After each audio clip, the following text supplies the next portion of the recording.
Hey everybody. I just wanted to make a quick video on the topic of preaching to the choir. And this is something that I hear people bring up a lot as a criticism of activists and organizers, people who are trying to get shit done, is, you're preaching to the choir, you're wasting time, you need to go out there and engage with the broader community, people who don't agree with you, and people who are on the fence about things. And I want to speak to this idea because I think it's not true on one level.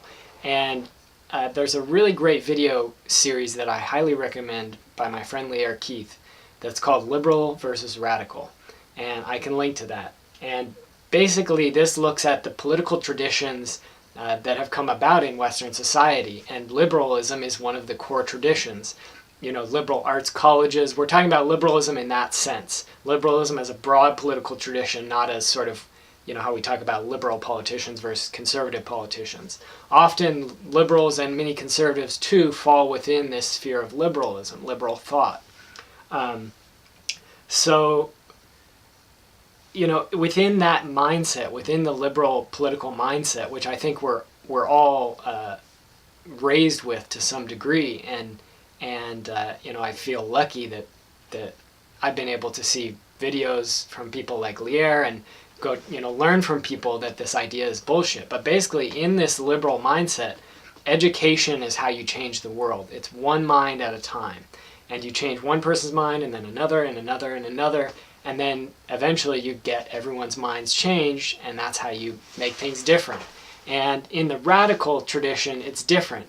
In this tradition, the world is changed by power and by force, and that doesn't necessarily mean violence, but it means that you don't rely on changing people's minds. And if you look historically at social movements like the Civil Rights Movement, for example, a lot of people in this country were not on board with that.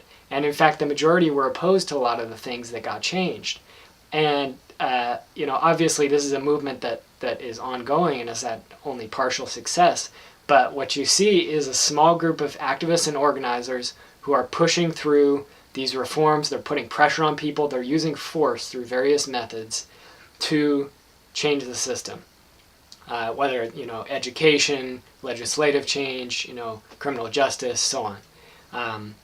But they're not relying solely on education. And of course education's part of it. Education's always got to be part of any movement. But you can't rely strictly on education. And so I think the idea that we need to that preaching to the choir is bad comes out of this liberal tradition, when I think the reality is that preaching to the choir is incredibly important, and for a lot of different reasons.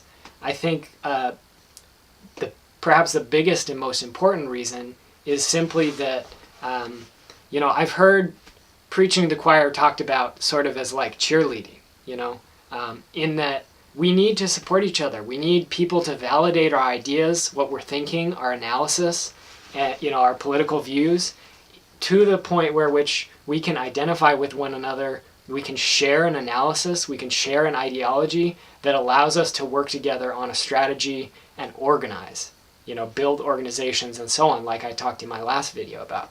So that, to me, preaching to the choir is the root of that. And I've read books and been to public talks and talked with people and so on, and these people in various circumstances were able to articulate ideas that I knew to be true, but I'd never heard somebody say that before, and I'd never seen it articulated in that way. So on the one hand, you could say they were preaching to the choir, because as soon as they said it, I was like, yeah, I agree, I'm with you, 100%. But on the other hand, what that person did was build solidarity with me.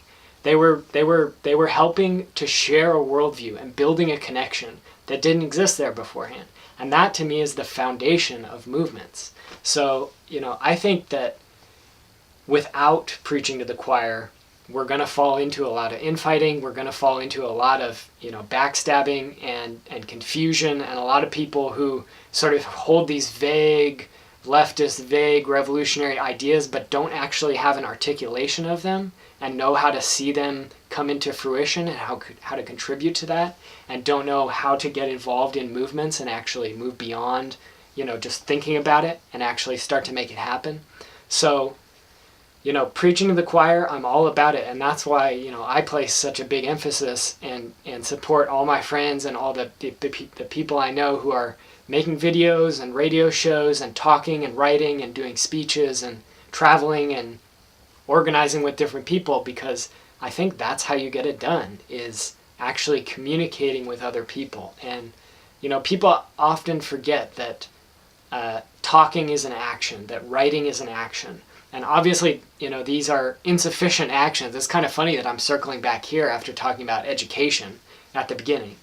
But, these things are actions, and that's how you build a movement, is by doing these things, is essentially preaching to the choir. So I think that we need to do more of this and, and continue and continue and continue, because that's the foundation of everything.